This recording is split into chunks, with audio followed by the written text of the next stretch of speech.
everybody, Chris, Fast Lane Classic Cars. Got another beautiful Backdraft Cobra with us today. This one is an RT3.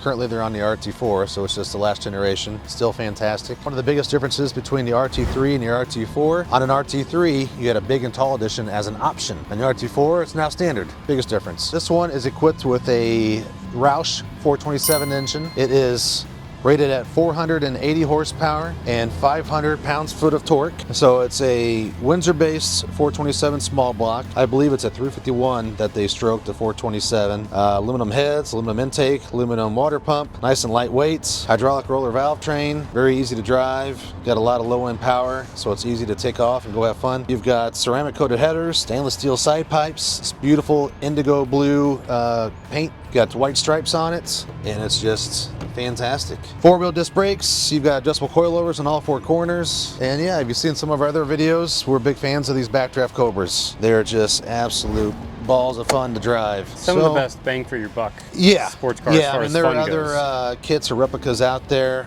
Some of them are really nice, some of them aren't. But we feel that Backdraft does a great job, and they're always just a load of fun. Yeah, this one is pre-owned, and it has roughly, I think, a little over 800 miles on it. Yeah, it was 800 and some change. Yes, we built this originally. We received it in the winter of 19, and I believe the first owner bought it in April of 20. Had it for obviously about 4 years.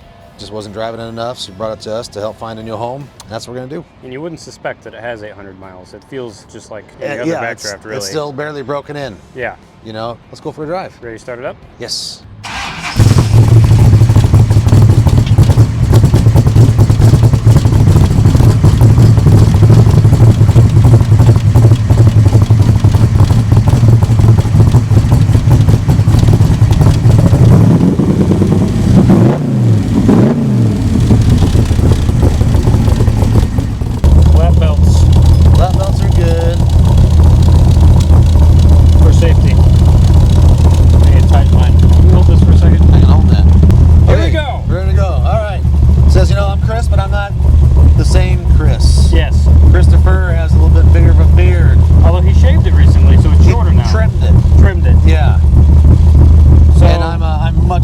Much younger. And better looking. Well, I wouldn't say it myself, but thanks. You're welcome. Okay. So let's see, 852 miles. That's our exact mileage right now. That's correct. We'll probably put 2 on it, so yeah. We'll call it even 855.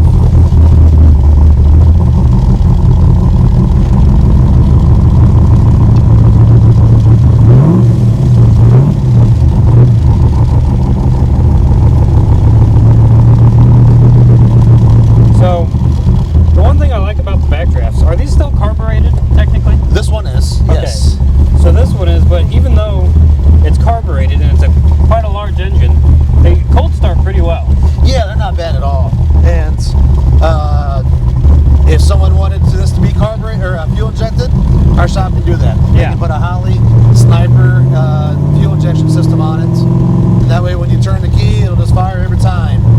Being carbureted, if it sits for a while, you might have to crank it for a few seconds to get the fuel back up to the carburetor. Yeah. Then give the accelerator a pump or two, and it should fire and idle pretty quickly. Yeah, but for the most part, they just fire right up.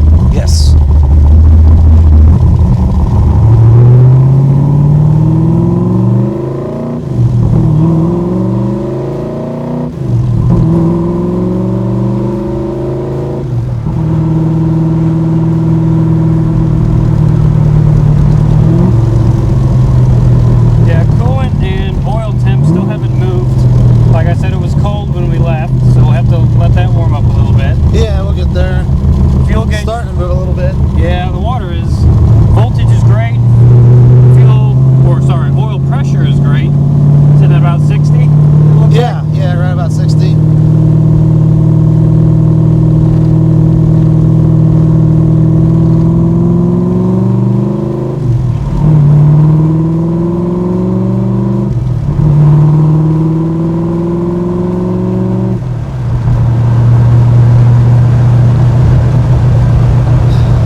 Yeah, you can drive this on the highway. Oh yeah. And with the little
hate your yeah. friends are on a track. Very true. And it just shifts so smooth. Yeah, this is nice. Our water temp's starting to get up a little bit.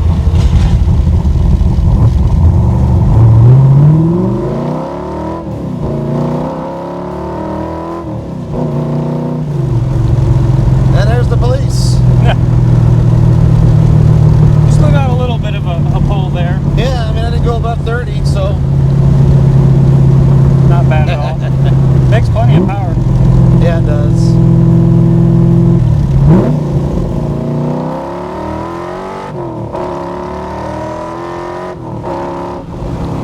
Oh my goodness. Yeah? Yeah, we were only doing 35 miles an hour there. 35, Can you believe it? yeah. Definitely not almost 100. What a slow car. Yeah, it's terribly slow. Man, oh man. Oh my lord. I thought maybe we were in a Prius for a second. So slow, I almost lost my lunch.